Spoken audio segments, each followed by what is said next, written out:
Bharatiya Janata party ने MCD के अंदर बहुत सारे नए नए तरीके इजाद किए कि जिससे भ्रष्टाचार कैसे कर सकते हैं। और मुझे लगता है कि पूरी दुनिया के बहुत सारे चोरों ने सीखा भी कि भारतीय जनता पार्टी किस तरह से इनोवेटिव तरीके निकालती है चोरी करने के एमसीडी के अंदर। लेकिन उन्होंने एक नया तरीका निकाला है और मुझे लगता है शायद ये पूरी दुनिया में बिल्कुल ही नया होगा और इस तरह से शायद ही करप्शन कहीं और पे हुआ होगा। साथियों, जैसा कि आपको पता है कि एमसीडी के स्कूलों के अंदर बहुत सारे काम हैं जो कि एनजीओज़ को दे दिए जाते हैं, जैसे क्लासरूम को स्मार्ट बनाना, कुछ कंप्यूटर खरीदने हैं, कुछ नए नए तरीके, कोई और चीज़ है, कोई ग्राउंड तैयार करना है, कभी कभी कोई रूम तैयार करना है, ये सारे काम एनजीओज़ को दे देते हैं। और एनजीओज़ जो होती हैं वो अपना फंड इकट्ठा करती हैं, अपने तरीके से इकट्ठा करती हैं, बहुत सारी कंपनियों से सीएसआर फंड लेती हैं, बहुत सारी चीज़ें लेती हैं और लेने के बाद वो उस फंड को एक तरीके से यूटिलाइज़ करती हैं स्कूलों में बच्चों के ऊपर। बहुत सारे लोग डोनेशन भी देते हैं। हमने आपको कम से कम ऐसे 100 से ज़्यादा केसेस बताए कि किस तरह से भारतीय जनता पार्टी ने एमसीडी के अंदर एनजीओज़ का एक नेक्सस बनाया है, या तो अपने किसी रिलेटिव से, कई बार तो खुद अपने नाम पे। आपको ध्यान होगा मंजू खंडेलवाल जी का केस, जिसमें उन्होंने अपने पति के ही एनजीओज़ को ज़मीन देने का शायद आगे का बोल दिया। तो पूरा का पूरा जो एनजीओज़ है एमसीडी के अंदर जो भी काम लेता है वो एनजीओ भारतीय जनता पार्टी के नेताओं का है, डायरेक्टली नहीं तो इनडायरेक्टली। अब तक वो एनजीओ कहीं ना कहीं अपना फंड इकट्ठा करता था, लेकिन पहली बार भारतीय जनता पार्टी ने प्रॉपर ऑर्डर निकाला है और ये ऑर्डर है 13 तारीख का। 13 तारीख का MOU, हाँ 13 तारीख का MOU है। 19 तारीख को इन्होंने प्रॉपर ऑर्डर निकाला है, 13 अप्रैल, 13/4/2022 को ये 2 ऑर्डर निकाले गए, जिसमें उन्होंने अपने कर्मचारियों को, अपने अधिकारियों को कहा कि ये एनजीओ है, उसका ये बैंक अकाउंट है, अब तुम्हारा काम है कि तुम्हारे एरिया में जो जो दुकानें आती हैं, जो जो घर आती हैं, जो जो इंडस्ट्री आती है, सबके पास जाओ और चेक इकट्ठा करके इस एनजीओ को डोनेशन दिलाओ। मुझे लगता है पूरी दुनिया के अंदर इस टाइप का करप्शन नहीं होगा जहां पे गवर्नमेंट अधिकारियों को ही बोला जा रहा है, उनका टारगेट सेट कर दिया गया कि जाओ और पैसे इकट्ठा करो। बड़ा इंटरेस्टिंग है, इस तरह का तो मुझे नहीं लगता कभी हुआ होगा। क्या लिखा है इसमें, अगर एक बार पढ़ते हैं। इसमें इन्होंने लिखा है कि भाई ये डोनेशन है, इस प्रपोज ये बैंक अकाउंट है, इसमें आप करेंगे। साथ ही साथ ये ऑर्डर लिखा कि fund are being raised by north by the party through CSR initiative which shall be achieve the purpose of laid down in the MOUs। तो बेसिकली एक तरीके से डीप इन ओशन करके एक एनजीओ है, उस एनजीओ को पहले टेंडर दिया गया और टेंडर देने के बाद उसको अधिकारियों को ही कहा गया कि अब इस एनजीओ के लिए तुम ही पैसा इकट्ठा करोगे। अगर उस एनजीओ के पास पैसे नहीं थे तो आपने दिया क्यों, नंबर 1 प्रश्न क्वेश्चन ये।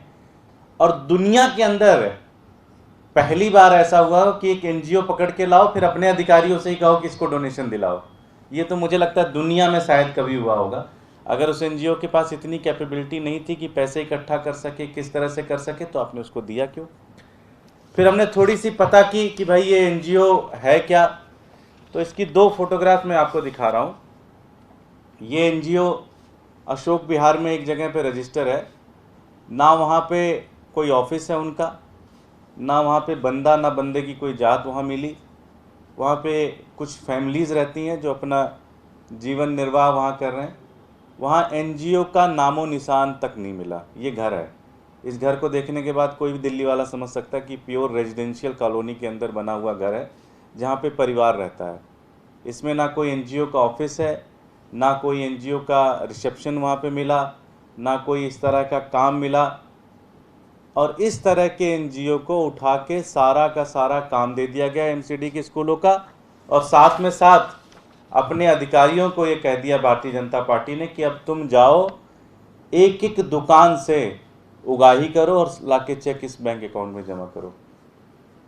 और हमें तो पता भी नहीं चलता, क्योंकि बड़ा सीक्रेट सा इन्होंने अंदर अंदर निकाल दिया। ये तो परसों एक दुकान पे पहुंच गए, उन्होंने कहा जी कि इस एनजीओ के लिए पैसा इकट्ठा कर रहे हैं हम।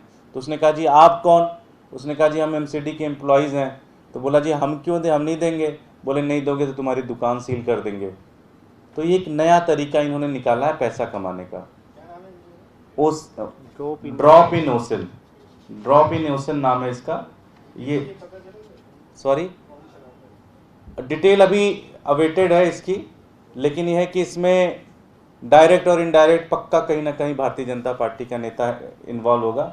उसके लिए भी हमने रिक्वेस्ट डाली है कि इसके जितने भी डिटेल्स है वो सारी की सारी डिटेल्स दी। वेबसाइट पे इसकी डिटेल है नहीं, वेबसाइट पे जितना मिल पाया वो हम आपको प्रोवाइड कर देंगे, लिंक एंड सारी चीज़ें। ये एड्रेस था, एड्रेस पे हमने जाके चेक किया और उस एड्रेस पे कुछ भी नहीं मिला। ये नॉर्थ एमसीडी है। ये पूरा का पूरा करप्शन है। मुझे नहीं लगता भारतीय जनता पार्टी के पास इसको कुछ भी करने का, इसको कैसे वो कौन सा लॉजिक उनके प्रवक्ता देंगे कि इस भ्रष्टाचार को कैसे छुपाएंगे वो। लेकिन मैं भारतीय जनता पार्टी को ये कहना चाहता हूँ और उनके अधिकारियों को भी कहना चाहता हूँ कि आपने चुनाव तो टाल दिए हैं। चुनाव हो सकता है 6 महीने बाद हो, 8 महीने बाद हो, 1 साल हो, लेकिन दिल्ली की जनता इंतज़ार कर रही है आपका। अगर पिछली बार आप 15 सीटें जीते तो इस बार शायद 10 सीटें भी नहीं जीतेंगे। फिर ये सारी की सारी फाइलें खुलेंगी और सारा का सारा ऑडिट होगा और फिर आप लोगों को बताया जाएगा कि भ्रष्टाचार करना कितना कठिन काम है और कितना गंदा काम है। बहुत बहुत धन्यवाद। कोई प्रश्न? Thank you.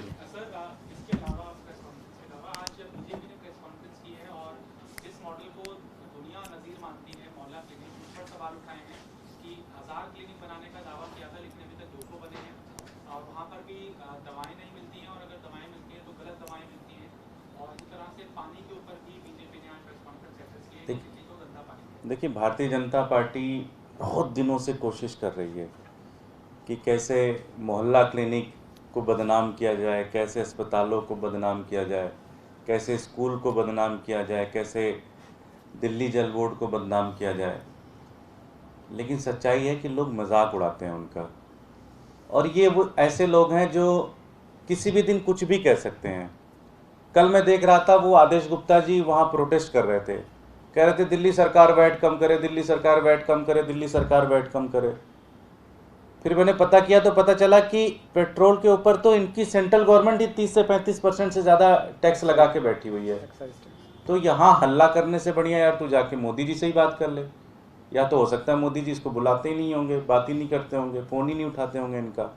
दिल्ली बीजेपी को तो उन्होंने ऐसे ही छोड़ रखा है कि किसी लायक नहीं है ये लोग। तो ये कुछ भी उठाते हैं, इनकी बातों पे ज़्यादा ध्यान मत दिया करिए। ये अपना भी समय आप बेकार मत किया करिए इनके पीछे, इनके प्रेस कॉन्फ्रेंस में कवर ओवर करके। बिल्कुल ही वाहियात चीज़ें बोलते रहते हैं दिन भर। Thank you ji.